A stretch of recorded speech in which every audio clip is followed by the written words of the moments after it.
Salut Thierry, Bonjour Samar. qu'est-ce que c'est le freezing? Alors le freezing, c'est le figement, l'immobilisation, l'inhibition de l'action.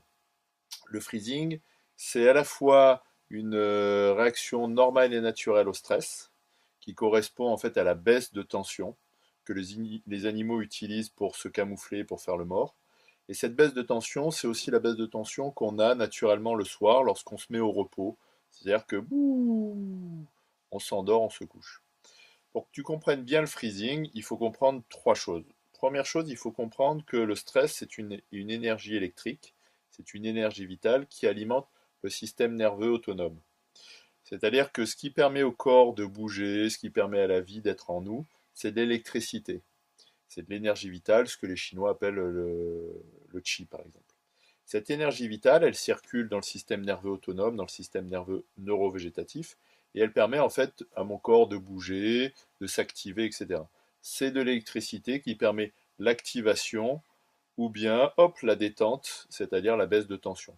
Donc le freezing, le stress, c'est une énergie électrique qui fonctionne par tension, détente, activation ou mise au repos. Chez les animaux, donc ça c'est la première chose qu'il faut comprendre, c'est que le freezing est une réaction au stress et que le stress c'est de l'électricité qui fonctionne selon un mode binaire de contact ou pas de contact. Mais ça on le verra ultérieurement.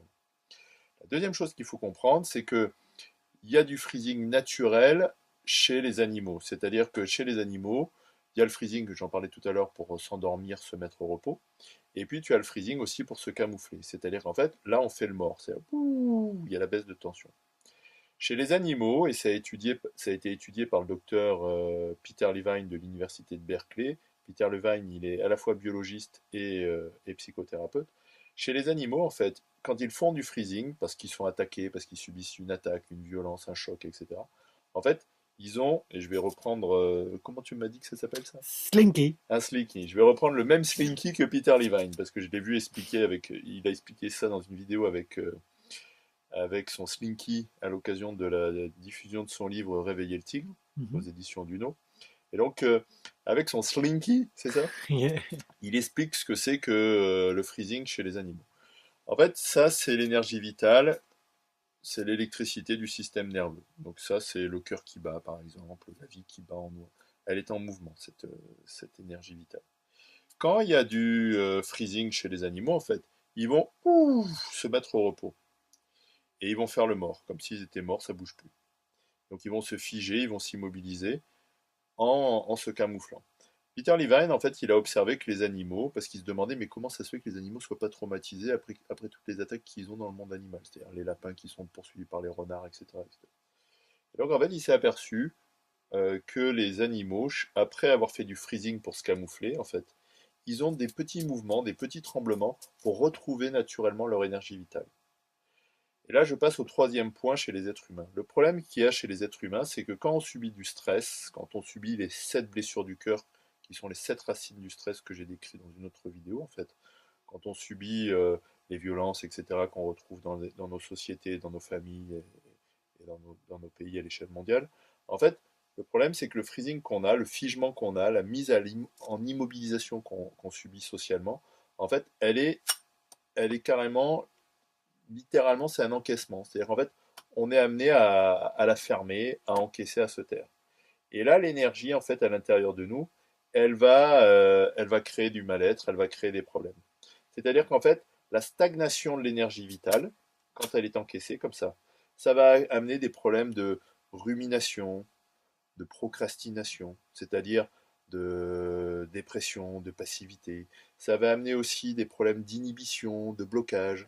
Ça va amener aussi des problèmes d'agitation, parce que quand on encaisse à l'intérieur, ça bouge, quoi.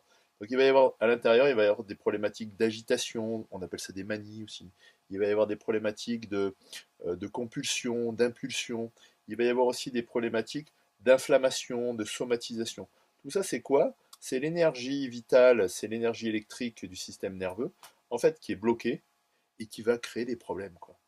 Si tu veux comprendre ce que ça pourrait donner à l'échelle d'une voiture, tu mets une patate dans le pot d'échappement, tu bloques le système et tu vas voir, ça pète, quoi, à un moment. Et donc, c'est ça, le problème qu'il y a chez les humains, C'est que le freezing, en fait, il est aussi l'équivalent de ce qu'on appelle la répression des émotions.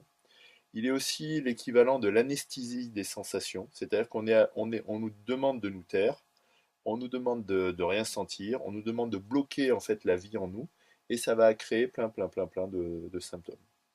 Voilà pour l'essentiel sur le freezing. On fera une autre vidéo ensemble, Samart, où je te donnerai les trois dimensions du freezing en termes de bugs. Parce qu'en Ok. fait, au niveau du sentir, du penser et de l'agir, dans le cadre de la gestion de la satisfaction du besoin, on s'aperçoit que le freezing, en fait, il va impacter les trois dimensions de notre fonctionnement normal en termes de sentir, de penser et d'agir pour satisfaire nos besoins. Voilà, j'espère que j'ai été assez clair pour cette vidéo Ouais. et je vous dis à bientôt. Merci beaucoup. Merci Samart à toi.